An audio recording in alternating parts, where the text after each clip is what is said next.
Welcome to the video, guys. Today we are going to be doing the second take on the acid bath workout. So this is my second attempt at this workout.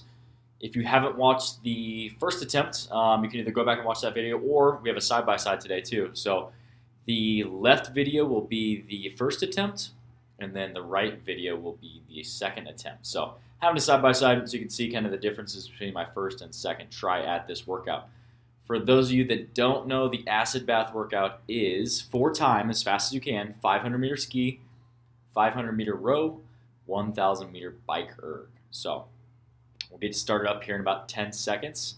We'll kind of run through the workout, but I have a couple of things I kind of want to talk about today throughout the workout. But starting up here, and off the bat there, kind of just seeing the differences between the two. I jumped the gun a little bit on that first attempt on the left there. So I went about a second early. I just noticed that. But between these two videos, you can see side by side, that left one is the first attempt, right one is the second attempt, starting off with that 500-meter ski. On this, I had damper at 7 and just focused on getting on top of it, getting a good crunch, and falling through down my legs, breathing every stroke. With this one, I finished it up around 1:37 on both of them. So the pace was pretty much the same between both of these two. I actually paced a little too fast on the second attempt. I was pacing like 1:32, and then I started to fizzle out there, and then ended up with like a 1:37. So really not much difference between the two takes on this one. That kind of leads me to one of the points I want to talk about today while we're watching this video of these two attempts at the acid bath. This is a workout where it's something that's just kind of fun to challenge yourself, and I've done it once, so retesting it, and I've done it before as well. But just kind of retesting and seeing if you could beat your time. And that's kind of the point I want to make today is this is something that is hard, but I enjoy this workout. And I think that's super important that when you're working out, you need to find some workout style or workouts that you enjoy. Versus in the past, I've predominantly done a lot of powerlifting, bodybuilding, mixture type workouts, some sports performance stuff. But that stuff, for me, if I do that all the time, it gets super repetitive. So the style of training that I do now is really a mixture of a lot of different things. So this type of workout, may not fit in someone who's trying to be a bodybuilder or trying to be a powerlifter, but I kind of want to challenge you guys to kind of think outside of a small box and just do workouts that you enjoy. I think that's something that is super important. If you love bodybuilding or powerlifting or CrossFit or Olympic weightlifting, that's awesome. But don't be so closed-minded to not go out and try different things, because fitness is something that you want to do your entire life. And there may be times where you're going through certain workouts and they just feel repetitive and you need to switch it up. That's where just finding different styles of training. So in the last really 2 years, I've really adopted a lot of different training philosophies. Like I said, used to do a lot of powerlifting, bodybuilding, power building type workouts. I still do those workouts in my program, but I mix in a lot of functional stuff. I mix in a lot of mobility work. I mix in a lot of conditioning. Conditioning is something that historically I've been really bad at, and I've seen such great improvements in the last 2 years.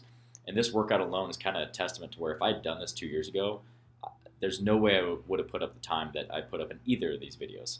I doubt I would have even broken 6 minutes. So that's something where I've seen a lot of progress in that, and it's fun to see the rewards of your hard work. So finishing up the row here, as you can see, I finished a couple seconds faster on that rower than I did on the bike. And that's really the key here in this second attempt, that I got to the bike and started about 5 seconds faster. So I finished the row about 2 seconds quicker on the second attempt than I did on the first attempt. And it was even faster in my transition, where on that first attempt didn't have the seat height set where I wanted it. And that gave me about a 5-second head start on the bike erg on the second attempt. And that's actually where I finish 5 seconds ahead on the second attempt. So that's kind of where that that came from was just I pushed the row a little bit more, which the row is kind of my strength. And then it was just quick with my transition, and that's where I was able to shave 5 seconds off. The ski was the same. The bike was pretty much the same. Actually bumped the damper setting up a little bit on the second attempt. I think I bumped it up from a 5 on the first attempt to a 6 on the second attempt, just a little bit higher just to see if I could cover a little more distance per revolution. It was about a wash on the bike. So really that 5 seconds difference came from the transitions and the row. So that's where I improved my time on that. But back to my point, like I was talking about, take home that I want you guys to take from this is go out and enjoy your workouts. If you're not looking forward to your workouts, you're not going to be consistent with those workouts. So I want you to challenge yourself to maybe try something new.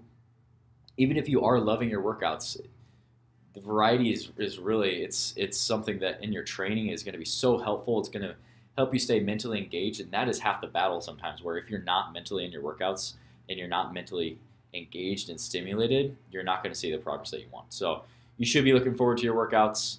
That's kind of the main thing that I want you guys to take away from what my talk today. So finished up the workout, hurt just as much as last time. As you can see, I finished up about 5:15, 5:16 on that second attempt. And then that first attempt was at 5:19, but I might even give myself a 5:20 on that first one because I jumped the gun. So 1 second. So this was my second attempt. Thank you guys for watching. I'll be posting more workout videos soon, so stay tuned for the next workout edition video. I'll catch you guys in the next one.